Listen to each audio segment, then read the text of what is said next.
With markets showing strength in the month of November, our mind is on turnaround candidates for 2024. We cover that and much more in this week's Jarvis Update.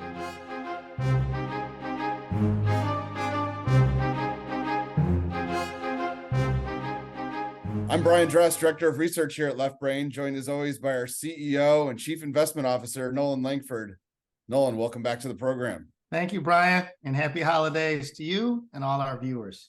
Absolutely. We're happy to be back with you today. First, we'd like to ask you to like and share the video if you find these videos useful, and subscribe and hit the bell for notifications. That way you find out each time we're out with these videos. We're out every other week, but it has been a few weeks of hiatus for us. Happy to be back with you. One question we'd like to ask for you to put a comment below.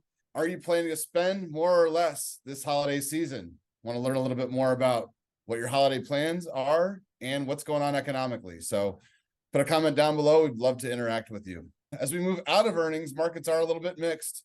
We got two topics as usual for you as we move into the end of the year. The first is a look back over the last 3 years in the markets. And then our second topic is going to be 2024 and what we're looking for in turnaround candidates for next year. Give you a few announcements before we get started with the meat of the program. First of all, we'd like to ask you to sign up for the Jarvis newsletter. We're out monthly with those. 2 weeks ago, we were out with November's newsletter. We covered the urgency of moving out of cash, not only to stocks, but also to fixed income instruments. So check that out if you have interest in learning a little bit more about fixed income. We talk stocks and bonds here, but as a means to an end. We want to help clients, prospects, and listeners build their portfolios and reach their financial goals. Whether or not you currently work with an advisor, we'd love to be a resource for you and help you achieve your objectives through investment in public securities. Call us at the number below, and that's 630-547-3316 for the podcast listeners. If you want to learn a little bit more about how we might be able to help you achieve your financial goals. And for institutional investors, we've got something for you as well. That's our investment ideas service. Our service offers model portfolios, which we update quarterly, and that's dozens of actionable securities, both stocks and bonds. So if you have interest in learning a little bit more, get in touch with us with the link on the screen. Let's jump right into the market recap. So trading in the major averages was mixed this week. It felt like a lot better week, as we were talking about before we got started with taping. The S&P 500 was up 0.2%. The NASDAQ, which is the tech-heavy index, was down a little under 1%, 0.8%. And then the small cap index, the Russell 2000, which has been a little bit stronger than the others for the last few weeks, was up 0.6%. So pretty mixed there. What we do see happening is interest rates are falling, moving lower. We saw the 10-year Treasury fall as low as 4.25% this week. It drifted back up slightly the last day or two, but that's a number we haven't seen for a number of months here. And the reason for that is inflation data is definitely getting better. We're on the march toward normalization. We saw the PCE deflator. That's the Fed's favorite inflation marker. That fell in October to 0.2% month over month. So inflation's starting to get back to a more normal. We've continued to see strong earnings results as we talk about the microeconomics of things.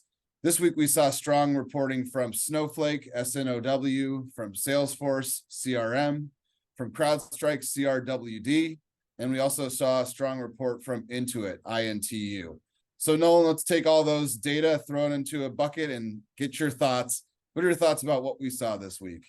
So I thought it was positive. The earnings results, not only were they positive, but the commentary for the first time in many, many quarters was also positive.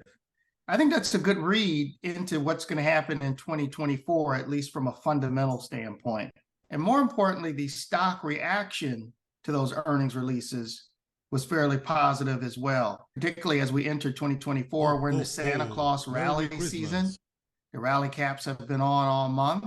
We'll see if we can continue that momentum right in through December, which typically is a seasonally strong period. No, I'm glad you mentioned those stock reactions to strong reports. Now, there are definitely companies that have been doing well all throughout 2023, putting out good reports, but in previous quarters, what we've seen is positive reports met by selling. Seems like a bit of a sentiment change. With that, we're going to jump right into topic one. So topic one, we're calling a trip down memory lane. We're going to look at the last 3 years in markets. First of all, we're growth investors here at Left Brain. We love growth stocks. Growth investors will know that growth stocks peaked at early 2021, and it's been very challenging since. We also know that bonds and stocks have fallen as interest rates have risen quickly over the last few years. So you don't often see bonds and stocks both down in the same year. That's something we saw in 2022. The last 3 years have been characterized by a number of false dawns, where we think the worst is finally behind us, and then another wave of selling. But through it all, we've seen companies continuing to innovate. And what really matters to investors is microeconomics, what's going on in the fundamentals of individual businesses, regardless of their stock prices. When we see a really strong business with a weak stock price, tends to be a great opportunity for investors. Nolan, what's your biggest takeaway in the post-COVID era, and what makes you think that we're finally moving into a different direction here?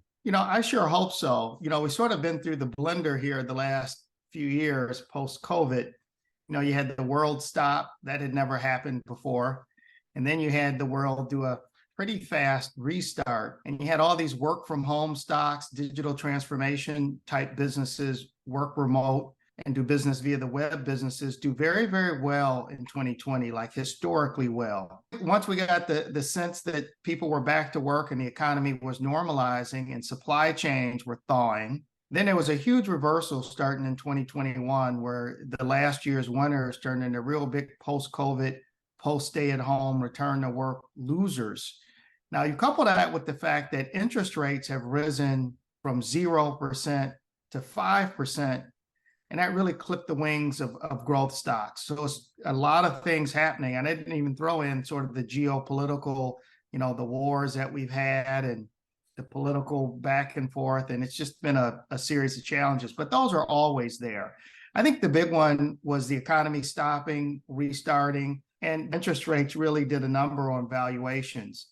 All those things now are behind us, and those headwinds are now starting to turn into to tailwinds. When you get to 2024, what you'll see is easy year-over-year comparisons. So you should see the numbers look very favorable vis-a-vis to the last couple of years. The 10% yield peaked earlier over the last couple of months at 5%. That's down now to about 4.3% on the 10-year Treasury. So it seems like we've seen the highs in interest rates because we've seen the tops of inflation. And so if inflation is cooling, interest rates are starting to come down, and corporate profits are hanging in there, you would expect for that to be a pretty positive environment as we go through 2024. We certainly hope we're going to leave a lot of those issues in the past forward into 2024. As you said, hopefully they're going to be turning into tailwinds for a lot of the businesses that we follow. But all the while, Nolan, we've had all these macroeconomic issues, lots of different issues with stock prices falling. But at the same time, companies continue to innovate and do business. And that brings us into topic 2. We're going to look forward. We're looking at the turnaround candidates and what we're looking for in turnaround candidates in 2024. So Nolan, after COVID, a lot of stocks, as you sort of alluded to, traded at really extreme valuations. We had nearly zero interest rates. We had an environment where work from home, technology stocks were soaring in 2020. And a lot of that had to do with the zero interest rates. A lot of that reversed in 2021. Huge moves lower in a lot of stocks and a lot of companies that are really quality companies where their stock fell 50, 60, 70, or 80%. As we look at that, by definition, there have got to be some opportunities out there. So in terms of those opportunities, Nolan, what are some of the characteristics you're looking for in a turnaround candidate? So we're looking for something that has been unfairly punished, or either investors are looking very short term when they should be looking intermediate or longer term. So they're kind of missing it. In some cases, they could be show me stories. But in either case, we're looking for really, really good businesses. And we characterize with not a lot of competition, or these companies do well, even with competition. We're looking for things that are not so cyclical. So no matter what happens in the economy, we expect those businesses still to print profits and earnings. Looking for a rebound in sales and earnings with these companies. Every year, there's always some company or some group of companies that are unfairly punished, and they get sent to the doghouse. Every now and then, we need to take a trip through there and see if there's any thoroughbreds in there. Generally, what you see is through the first 9-10 months of the year, some category or some companies in the doghouse. And then come the fourth quarter, you'll see a lot of cleansing from the portfolio. So people are looking to take advantage of a lower price. And so they generally sell losers for capital loss, capital gain harvesting. And generally, you'll get a really good opportunity as you see a fire sale and a share sale dump. Those are the companies that generally do very well. If you take a look at like a Facebook, Meta, I should say, this year, that's the poster child for something that, investors hated last year, dumped it heavily in the fourth quarter, only to see it rise like Lazarus. And so that's what we're looking for. That's really helpful, Nolan. I like all those characteristics. It's just generally the characteristics we're looking for quality stocks. But in this case, we're looking for those quality stocks that happen to be on sale. Let's open the door to that doghouse, Nolan, and see if we can find any of those potential Westminster winners. And let's talk about some of your turnaround candidates for 2024. What do you like out there and what's got you excited? There's a lot that has me excited, but for my turnaround candidate number one, I'm just thinking about the economy. And if interest rates increases have really slowed, and it looks like the economy is holding up fairly well, we just printed a 5% GDP number, which tells me we are. That means that this recession that we've been looking for oh so long, I'm not going to say it's elusive and it'll never show up, but I think it's probably going to be shallower and milder than what we were forecasting 6-7 months or so ago. It's probably one of the reasons that November has been a really good month. One of the sectors that's done exceptionally well is the financial sector. It was left for dead. And of course, financials tend to be very economically sensitive. If we're going to a recession, people lose their job, can't pay their bills. This isn't good for banks. But it looks like all of that negativity is sort of starting to reverse. So financials I like, but with a tech twist. So financial technology companies, fintech, specifically, they changed the company name to Block. The ticker is still SQ. Square is a name that we followed as a firm for a very long time. Jack Dorsey is the founder and CEO. He's the same Jack Dorsey that founded Twitter before it was sold to Elon Musk and it was rebranded as X. Really good business here. You have the point of sale terminals, which is a fairly good business. In my opinion, a much better business is the Cash App. If you go to the iPhone store, the Google App Store, the Cash App is the fastest growing money transfer app, period. It's a digital wallet. You can buy and sell Bitcoin or stocks in that app.